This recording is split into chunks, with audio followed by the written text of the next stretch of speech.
Lunes 11 de enero del 2018, ¿qué tal? Muy buenos días, bienvenidos a su programa Contacto Directo. Vamos a revisar quiénes son hoy nuestros invitados. Nos acompañan Eduardo Valencia, expresidente de la Comisión Investigadora de la Crisis Económica Financiera de 1999 e integrante de la Veeduría Ciudadana a la Auditoría de Contraloría, la deuda adquirida del 2012 al 2017.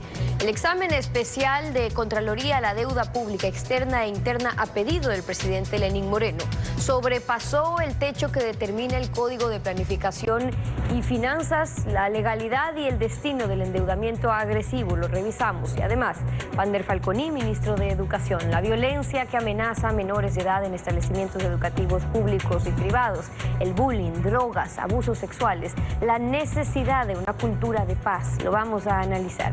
Y Andrés Páez, ex candidato a vicepresidente por Creo Suma, el llamado a declarar a la Fiscalía sobre una denuncia presentada hace ya 3 años que fue rechazada y ahora ha sido confirmada por la delación premiada de Odebrecht, transferencias bancarias y cuentas a las que fueron los sobornos. Vamos a examinar este caso. En las páginas web del Registro Civil y del SRI, el Servicio de Rentas Internas, consta como ciudadano ecuatoriano el australiano Julian Assange, el fundador de Wikileaks. Assange tiene una cédula de identidad ecuatoriana, permanece ya 5 años asilado en la Embajada Ecuatoriana en Londres, y sobre el otorgamiento de la nacionalidad a Assange, la ministra de Relaciones Exteriores, María Fernanda Espinosa, evitó pronunciarse. Julian Assange está asilado en la Embajada Ecuatoriana en Londres desde hace 5 años y en diciembre se le emitió una cédula ecuatoriana. Así se ratifica en la página web del Registro Civil, en donde aparecen los datos de Julian Paul Assange, así como en la del Servicio de Rentas Internas, en la que también se da cuenta de los datos del fundador de Wikileaks. Daniela Salazar, especialista en temas de derechos migratorios, ha sido constante crítica del gobierno ecuatoriano que decidió concederle el asilo a Assange. Sin embargo, es clara en defender su derecho a poseer una cédula ecuatoriana. El que un ciudadano extranjero que esté residiendo de manera temporal o permanente en territorio ecuatoriano tenga una cédula no es para nada contrario a ninguna norma, está previsto en la Ley Orgánica de Movilidad Humana. Pero lo que aún está en duda y no han aclarado las autoridades es si, además de la cédula, a Assange se le otorgó la ciudadanía ecuatoriana. En un documento que circula en redes sociales y que se le atribuye al Registro Civil, constan los datos de Assange y aparece como ecuatoriano. En el escenario de que esta información sea ratificada, Salazar cuestiona esa decisión. ¿Qué mérito ha tenido él, no? ¿Y para qué lo hicieron? Lo hicieron para defraudar las normas y poder así darle una protección diplomática que le permita salir de la embajada. Eso sería cuestionable. Ante las reacciones por este tema, la Cancillería emitió un comunicado en el que no desmiente esta información y afirma que no responderá a rumores ni a información distorsionada o descontextualizada sobre el tema. Sin embargo, la canciller María Fernanda Espinosa este martes respondió a la pregunta sobre la supuesta nacionalización de Assange. Realmente la información que circula en redes sociales no merece ni los comentarios ni la opinión de esta Cancillería. En las próximas horas también se espera un pronunciamiento del Registro Civil. ¿Qué tal, Alfredo? Buenos días, ¿cómo te va? Muy bien, Estefi, buenos días a todos. El caso Assange debe ser exhaustivamente aclarado, pues su incómoda presencia en la Embajada del Ecuador en Londres causó fricción pública con el presidente Lenín Moreno. La nacionalidad a un extranjero solo puede ser concedida por el presidente de la República. Si no ha sido así, debería investigarse el acto delictivo de haber emitido un documento de identidad falso. Asimismo, también categóricamente aclarar si en realidad se pretendió darle estatus diplomático en nuestra embajada en Londres para facilitar su extracción de ahí, lo cual, de ser verdad, constituiría una acción fallida y ridícula para sacarlo de la sede diplomática. Le corresponde entonces a la Asamblea Nacional exigir la aclaración puntual de este asunto a la ministra de Relaciones Exteriores. Pero en la Asamblea ni siquiera hay bostezos en la siesta de una década sin control político. La actualidad, los protagonistas, el análisis y la información en Contacto Directo.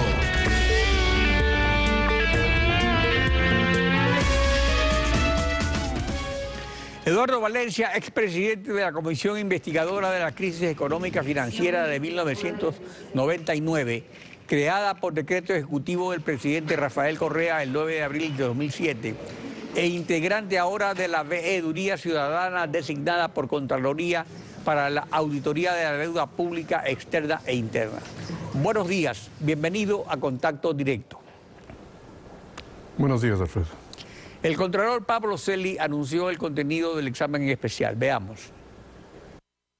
Observar el proceso, los procedimientos, la metodología llevada adelante por parte de los equipos técnicos de la Contraloría para auditar en los términos establecidos la deuda pública interna y externa. Observaciones provisionales relacionadas, entre otros aspectos, con los siguientes: con la declaratoria de secreta y reservada de la documentación de operaciones de deuda, con las operaciones por venta anticipada de petróleo no consideradas como deuda pública.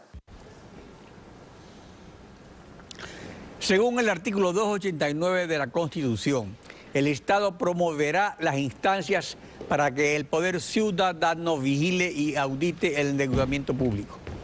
La declaratoria de reservada y secreta de la documentación de operaciones de deuda es compatible con este artículo de la Constitución. ¿Cuál es el objetivo de esta declaratoria de reservada y secreta?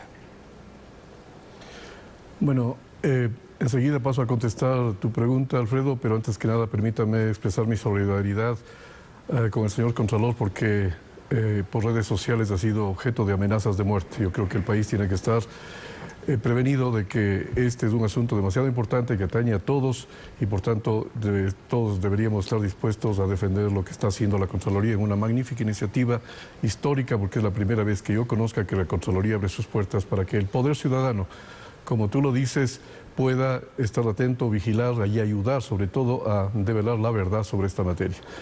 En materia de reserva, es insólito que el país no se entere de lo que están haciendo sus gobernantes. El pueblo tiene derecho a saber no solo las medidas de política económica que le puedan beneficiar o afectar, sino también aquellas que pueden poner en peligro su futuro. ¿Cómo es posible que nos den endeudando, como dice el pueblo, y no sepamos? Yo puedo entender que técnicamente, mientras se realiza una negociación en un lapso corto de un mes, 2 meses, estratégicamente se tenga que mantener confidencialidad hasta saber los datos, pero nunca en una forma permanente. El Código Orgánico de Planificación y Finanzas Públicas, en su artículo 124, límite al endeudamiento público, ordena que el monto total del saldo de la deuda pública realizada por el conjunto de las entidades y organismos del sector público en ningún caso podrá sobrepasar el 40% del Producto Interno Bruto. Mediante el decreto ejecutivo 1218 se reformó el reglamento del Código Orgánico de Planificación y Finanzas. Ese reglamento es incompatible con este artículo de la ley. ¿Es esta reforma al reglamento lo que permitió al gobierno sobrepasar el techo del endeudamiento? Es absolutamente ilegal, antitécnico y obviamente trata de disfrazar los excesos que tuvo el gobierno anterior en materia de endeudamiento público, que obviamente ya sobrepasaba en algún tiempo antes de que él salga, casi un año antes de que él salga, ya sobrepasaba el 40%, como lo hemos dicho innumerables economistas. Pero él muy hábilmente ha atribuido a que Naciones Unidas le ha permitido hacer esa interpretación, cambiar el reglamento y poder cambiar la fórmula, cambiando de lo que antes era deuda agregada a deuda consolidada. Pero ahí no hay soberanía, entonces, cuando usted me dice el defensor de la soberanía. Inclusive tuvo la habilidad de decir que la CEPAL ha hecho ya un informe y que le ha dado la razón, lo cual no es verdad. Yo he estado investigando antes y ahora que formo parte de esta veeduría para comprender la verdad de la deuda, y he estado analizando documentos de la CEPAL, he hablado con colegas y con funcionarios de Naciones Unidas, y no hay tal potestad que Naciones Unidas le haya dado al gobierno de Correa para hacerlo, al punto que un informe que la CEPAL hace del Ecuador, porque hace informes anuales, en septiembre del 2016 ya ubicaba el total de la deuda en 38.6%, la propia CEPAL. Y evidentemente se supone que a final de ese año ya sobrepasó el 40% y no se diga en años posteriores, al punto que el propio presidente Moreno dijo cuando asumió el poder de que la deuda total estaba ya en el 57%, que es una cifra ya ajustada a la verdad. El ex secretario jurídico de la Presidencia de la República, Alexis Mera, señaló hace 2 días que si declaran ilegal o ilegítima la deuda contraída en el gobierno de Rafael Correa, también afectan a la legalidad de la deuda que ha venido contrayendo el gobierno de Lenín Moreno. Pero resulta que el presidente Lenín Moreno fue quien pidió esta auditoría a Contraloría. Este pedido es entonces del presidente para salir de este laberinto de ilegalidad y falta de transparencia, ¿o es para que lo declaren a él ilegal? En todo acto comercial de convenios financieros entre acreedor y deudor, obviamente tiene que haber transparencia. Para el acreedor o para el deudor le es importantísimo saber cuál es la verdad de los hechos. Alexis Mera, como en todas las cosas que hace y que ha aconsejado negativamente al expresidente, dice lo que tú acabas de mencionar, de que realmente este es un asunto que no sería conveniente, fíjese, la palabra conveniente para el actual presidente al que se devele la verdad. Obviamente para ellos también fue inconveniente el mantener la verdad de cuál era el auténtico saldo de la deuda externa y por eso expidieron ese decreto 1218 que reformuló el Código de las Finanzas Públicas. El país no puede estar sujeto a que los funcionarios públicos hagan este tipo de actos por conveniencias políticas. Evidentemente, la responsabilidad para ellos, para los que ahora estamos devedores, es develar la verdad. El país tiene que saber en cuánto han comprometido la nación en el presente y en el futuro. La auditoría también comprende el convenio interinstitucional firmado entre Petroecuador y el Ministerio de Finanzas, por el cual se entrega a Petrochina la comercialización del crudo ecuatoriano y revenderlo a intermediarios, depositar en sus cuentas en el extranjero el resultado de la venta, cobrar la deuda y entregar el saldo a Petroecuador, resultando que China, además de cobrar con crudo, también factura intereses comerciales del 7 y el 8%. Sobre esa deuda, respeta esa deuda el numeral 8 del artículo 290 de la Constitución, que manda que la concesión de garantías de deuda por parte del Estado se regulará por ley. De ninguna manera. Este es otro de los ardides. Todos sabemos que el gobierno de Correa falsificaba la verdad cuando le convenía. Fue el gobierno más sofista que yo conozca de la historia, y la palabra sofista significa que era una mentira consuetudinaria por parte del principal personero del Ejecutivo y de todos sus acompañantes. Todo el mundo sabe que cuando hay una deuda comercial se entrega un producto y se paga al contado, puede haber un pequeño plazo, una pequeña multa o algo por el estilo, pero cuando existe una tasa de interés, la tasa de interés solo es aplicable para desembolsos financieros, y cuando hay garantía adicional del petróleo, evidentemente se convierte ya en un colateral que es propio de una decisión, de un acto financiero, de un endeudamiento. Pero evidentemente Correa, que había dicho en el año 2009, en una conferencia que dio en La Habana, de que los que habían endeudado al país hasta el año 99, y que cuando él recibió había una deuda tan enorme como de 8.000 millones de dólares y que había afectado al país y que había que pedirles que colaboren para el pago de ella y además sancionar a quienes habían hecho porque la consideraban inmoral. Yo digo, si 8.000 millones en el año 2009 significaba para él una grave transgresión a los principios de finanzas y éticos, ¿qué será una deuda de más de 60.000 millones de dólares, de los cuales más de 50.000 fue contratada en el gobierno de él? Realmente este tipo de cosas del país ya no puede soportar más. Es momento de ajustar cuentas con quienes endeudaron al país en esa forma tan agresiva. Bueno, según la Constitución, es imprescriptible la responsabilidad de los miembros del Comité de Deuda, que son el presidente, el ministro de Finanzas y el secretario de Replades. O sea que eso no se extingue.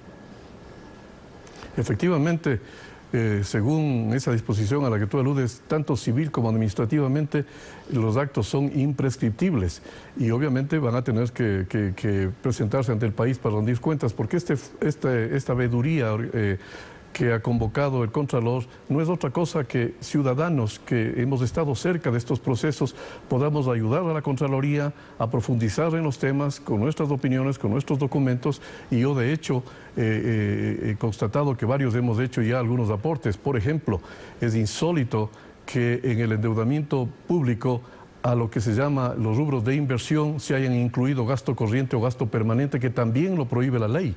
Y yo calculo que aproximadamente un 20% de toda la inversión pública está sobreestimada porque se incluyeron gastos de asesores, gastos de personal, que son gastos corrientes típicos, y que la ley prohíbe que ese tipo de gastos se financie con endeudamiento externo.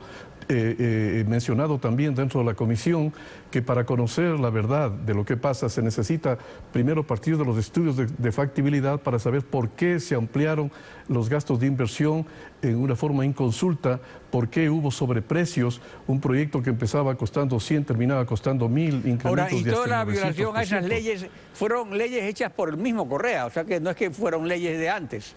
Pero según el numeral 5 del artículo 290 de la Constitución, ¿se podría declarar ilegítima esa deuda o la prenda petrolera nos ata a no poder declarar moratoria? Bueno, ese es un problema complejo que ya va al marco legal, que no es mi especialidad, y yo realmente creo que tendría que comprobarse el asunto. Nosotros diremos todo a fondo que se requiera para saber la legitimidad de dicha deuda, pero ya el declarar ante el exterior que una deuda es ilegítima tiene otro tipo de connotaciones financieras y políticas, y evidentemente habrá que manejar con mucho cuidado ese asunto.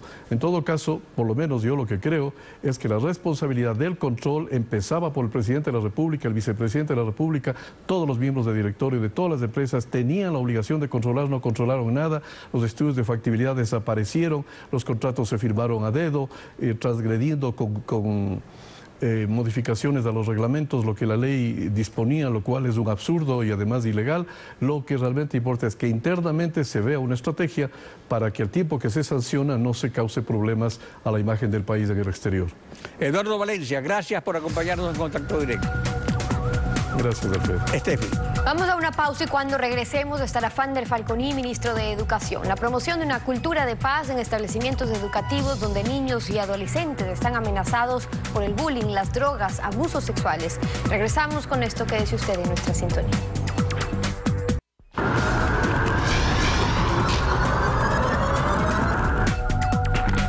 Fander Falconi, ministro de Educación, bienvenido a Contacto Directo. Buenos días, un gusto estar en su programa. Buenos días, gracias por acompañarnos. Han presentado un Plan Nacional de Convivencia y Cultura de Paz en espacios escolares y el objetivo es reducir significativamente los índices de violencia en las escuelas y colegios. ¿En qué consiste? El objetivo fundamentalmente es generar una educación en derechos. La educación se sostiene fundamentalmente en procesos de mejora constante en la calidad educativa, en los logros académicos de los estudiantes, en la capacitación a sus docentes, en el trabajo en el aula, en la cobertura alrededor de la infraestructura, pero también y fundamentalmente en una educación basada en la protección de los derechos de nuestra niñez y adolescencia. Desde esa lógica nosotros hemos presentado un plan integral que se llama Más Unidos, Más Protegidos, que tiene algunas aristas. En primer lugar, generar los aspectos vinculados con la restitución de derechos contra aquellos niños y adolescentes que lamentablemente han sufrido violaciones de sus derechos. Esto implica el derecho fundamental a seguir con sus estudios, del acompañamiento psicológico tanto a los niños, jóvenes como a sus familias. Ahí hay un elemento fundamental. El otro punto central alrededor del plan de convivencia está en generar una política de transparencia en información. La información tiene que ser transparente, no podemos descuidar la verdad, tenemos que desnudar cualquier arista que esté comprometida en la violación de este tipo de derechos. Y en esa transparencia, ministro, importante esa transparencia porque en el último año tuvimos que conocer de varias denuncias de padres de familia sobre cómo sus hijos estaban siendo abusados en las escuelas. En Quito, el caso de 41 niños abusados entre el 2010 y el 2011. En varios casos se detectó cómo las propias autoridades estudiantiles guardaban silencio sobre lo que estaba ocurriendo sin tomar las medidas necesarias. Entonces, ¿qué cambios sugieren para eso? Ahí entra un tercer elemento de la estrategia alrededor de su pregunta o comentario, que tiene que ver con la sanción. Nosotros hemos ido en 3 ocasiones a la Fiscalía General del Estado. Yo he ido en forma personal a dejarle los expedientes al señor fiscal del Estado, al doctor Vaca, donde le hemos entregado 181 sumarios administrativos que lamentablemente no fueron procesados o fueron archivados en el sistema educativo entre el año 2014 y el año 2017. El día de hoy vamos a acudir nuevamente a la Fiscalía del Estado a entregar 75 nuevos sumarios administrativos de sanciones que fueron hechas en forma parcial en el sistema educativo. Con esto estamos dando un mensaje absolutamente claro al sistema educativo y a la sociedad ecuatoriana, porque estamos hablando de un problema que tiene un conjunto de corresponsabilidades sociales.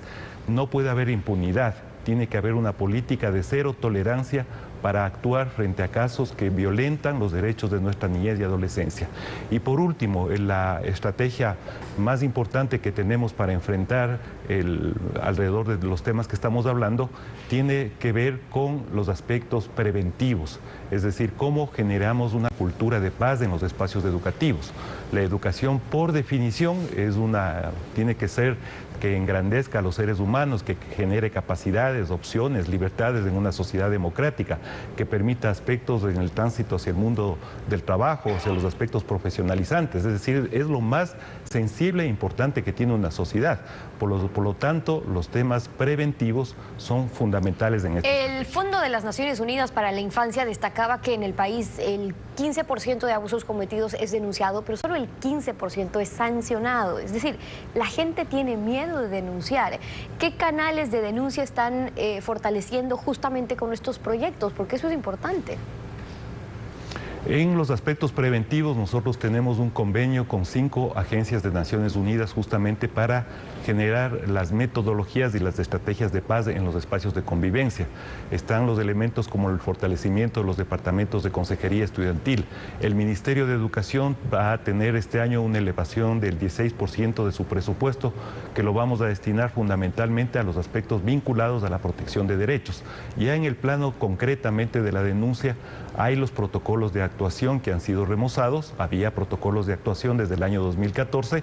Nosotros hemos remozado y los hemos vuelto mucho más ágiles a este tipo de protocolos, con 2 sentidos absolutamente claros.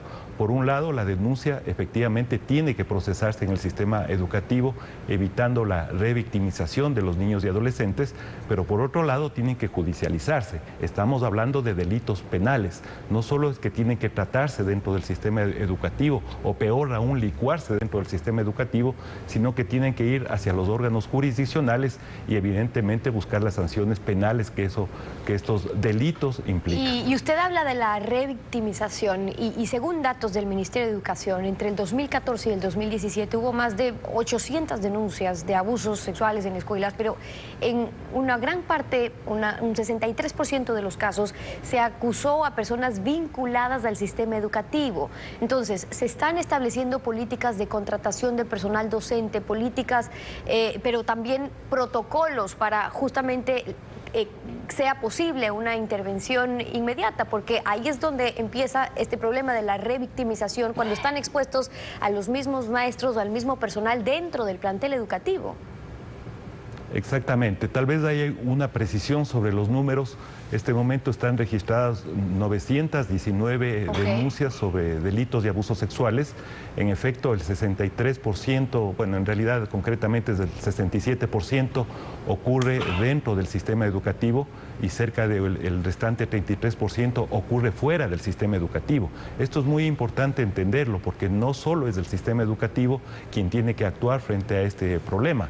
Creo que ya como sociedad tenemos que desnudar una verdad donde existe una corresponsabilidad social, porque este 37% que estamos hablando restante ocurre entre pares, ocurre entre familiares, es decir, estamos frente a un problema social de magnitudes importantes. Y por lo tanto, las políticas destinadas a erradicar o al menos disminuir esta problemática, efectivamente tienen que estar relacionadas con la sanción expedita y con el procedimiento expedito para evitar justamente la revictimización. Ahí juegan un rol fundamental los departamentos de consejería estudiantil, pero también la actuación de las autoridades. Y cuando hablo de las autoridades me refiero desde la cabeza, desde el ministro de Educación, pasando por los subsecretarios, por el ministerio es una entidad desconcentrada, en este caso los distritos educativos, las zonas de planificación, y quien lleva adelante este tipo de procedimientos para hacerlos mucho más ágiles, expeditos, y tomando en cuenta que finalmente estamos hablando de delitos penales que tienen que sancionarse en el órgano jurisdiccional, y peor aún, generar una política de encubrimiento o una política que no tienda a desnudar la verdad. Por eso es que vieron necesario incluir este tema en la consulta popular. La pregunta que se hará el 4 de febrero dice: ¿está usted de acuerdo con enmendar la Constitución de la República del Ecuador para que nunca prescriban los delitos sexuales en contra de niñas, niños y adolescentes? ¿Por qué es importante que nunca prescriban? ¿Cuáles son los antecedentes? ¿O es que esta es una de esas preguntas que se incluyen porque saben pues que hay un apoyo mayoritario en temas como estos? Creo que la lógica de la consulta popular tiene que ser la profundización de derechos y lograr una reinstitucionalización y una profundización democrática en nuestro país. Estamos frente a un tema altamente sensible en la sociedad. No se puede jugar con el presente de nuestra niñez y adolescencia. Estamos frente a un problema concreto y real, y tiene que haber acciones desde toda la lógica del Estado. No es casual que nosotros hayamos conformado una comisión interinstitucional donde están todas las funciones del Estado. Hemos tenido ya 3 reuniones en esta comisión: la Asamblea Nacional, el Consejo de la Judicatura, la Fiscalía del Estado, las Defensorías Ciudadanas y del Pueblo. Es decir, ahí hay una corresponsabilidad de actuación de parte de toda la sociedad. Y creo que la pregunta que está bien planteada invita a reflexionar sobre este problema, pero también nos invita a posicionarnos de forma clara por un sí.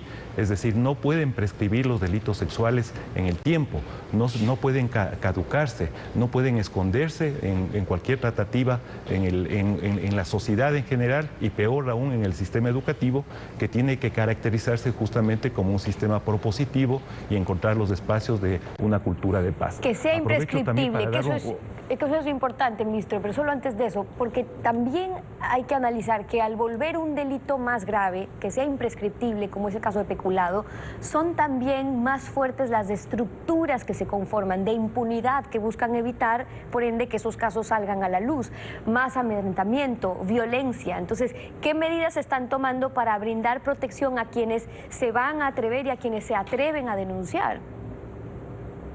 El sistema en general tiene que blindar a quien hace la denuncia y lograr generar una cultura de hablar, de conversar. Por eso nosotros en el plano preventivo hemos acudido hacia la familia ecuatoriana. Es decir, la primera prevención se realiza ahí, hablar con nuestros niños, escucharlos, saber que su voz, su palabra es absolutamente importante, que rara vez un niño miente, que cuando un niño nos está alertando sobre algún problema, nosotros tenemos que escucharlo tanto en el hogar como en el sistema educativo.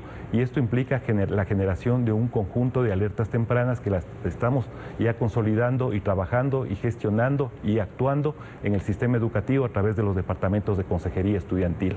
Yo le comentaba antes de cerrar la otra pregunta, sí, que es importante entender también la magnitud del problema para no generalizar y peor aún evitar la politización de este tema.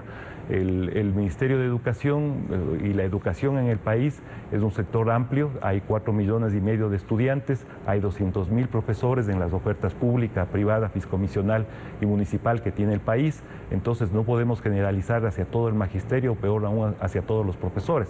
Son denuncias que están focalizadas, que tienen que trabajarse en el órgano jurisdiccional, y por eso les señalaba que es muy importante también los aspectos de sanción. Es decir, la sanción significa el destape, el desnudar la problemática y acudir a quien tiene que sancionar, que es el órgano jurisdiccional. Las observaciones de Fander Falconi, el ministro de Educación, hoy en Contacto Directo. Gracias por habernos acompañado. Gracias, buenos días. Buenos días. Cuando regresemos, Andrés Páez, ex candidato a vicepresidente por Creo Suma, y el llamado a declarar en Fiscalía sobre la denuncia de sobornos de Odebrecht presentada hace 3 años. Regresamos con eso. Quédese usted en nuestra sintonía.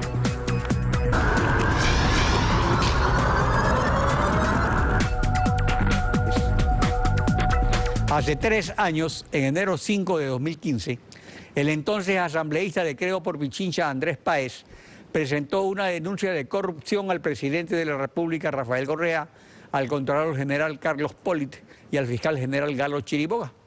Recién la semana pasada, por iniciativa de la fiscal de Pichincha, Tania Moreno, Andrés Páez rindió declaración juramentada para el inicio de la respectiva indagación fiscal. Andrés Páez, buenos días, bienvenido a Contacto Directo. Gracias, doctor, buenos días. A ver, vamos por el comienzo. Hace 3 años, ¿qué respuestas tuvo su denuncia al expresidente, al excontralor y al exfiscal?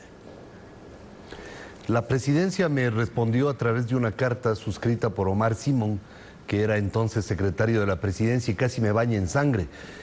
Literalmente me despreció la denuncia y me dijo que cómo así presento yo ninguna carta a la presidencia. Y claro, evidentemente tiraron a la basura esa denuncia. Luego le presenté al Contralor una carta parecida y el Contralor al día siguiente inmediatamente me respondió diciendo que de acuerdo a la Constitución no tenía facultades para atender esa denuncia. Luego lo que vino son cadenas de televisión, injurias, amenazas, atropellos, todo tipo de intimidaciones en mi contra, pero lo que es importante recordar es que hace 3 años por primera vez yo mencioné ya el nombre de Ricardo Rivera, el tío de Glass, y mencioné estas transferencias, los bancos, los números de cuenta y también las cantidades que se habían transferido. ¿Qué era lo que usted denunciaba concretamente? Yo lo que le decía al presidente es que había detectado a través de una información por mí recibida de que efectivamente se habían hecho transferencias por aproximadamente 23 millones de dólares. Algunas de esas transferencias a la empresa Glory, que hace 3 años ya le puse yo en escena y resulta que esa empresa Glory ahora aparece también vinculada a los pagos hechos por la empresa Odebrecht. Toda esa información con números de cuenta, firmas autorizadas, bancos y las cantidades de cada una de las transferencias yo le hice conocer a Correa, y Correa lo que hizo es tirar a la basura aquella denuncia que yo le formulé mediante una carta cuyo original aún conservo. El 26 de diciembre de 2016 nuevamente presentó usted una denuncia y acto urgente ante el exfiscal Galo Chiriboga. ¿Qué ocurrió con esta insistencia? Sí, efectivamente, este es el original de ese acto urgente, y ahí es lo que yo le digo al fiscal general, que existían serias presunciones del cometimiento de delitos en donde estaría involucrado el vicepresidente de la República, su tío, y la empresa Odebrecht. Incluso le doy información pormenorizada sobre los contratos en los que eventualmente se habrían cometido estas incorrecciones. Esta denuncia y acto urgente que fue presentado ante Galo Chiriboga nunca fue despachado. Hasta el día de hoy no me han llamado ni siquiera a reconocer la firma y ya ha pasado un año. Espero que no se demoren 2 años más para que esta información también sea recogida, porque aquí hay algo importante que tiene que conocer la opinión pública. En ese juicio de asociación ilícita no se están juzgando aquellos delitos que son de magnitud: el peculado, el cohecho, el enriquecimiento ilícito, el testaferrismo, el lavado de activos, la delincuencia organizada, y tampoco se están juzgando a los peces gordos de la corrupción, y por eso con Fernando Villavicencio nos hemos propuesto de que se juzguen a los peces gordos de la corrupción, porque le he demostrado a la fiscal a través de documentos que hemos entregado, incluso de las compañías fantasmas, le he demostrado que existen más de 15 personas, y Fernando Villavicencio también lo ha hecho conjuntamente conmigo. Existen más de 15 personas que están volando bajo el radar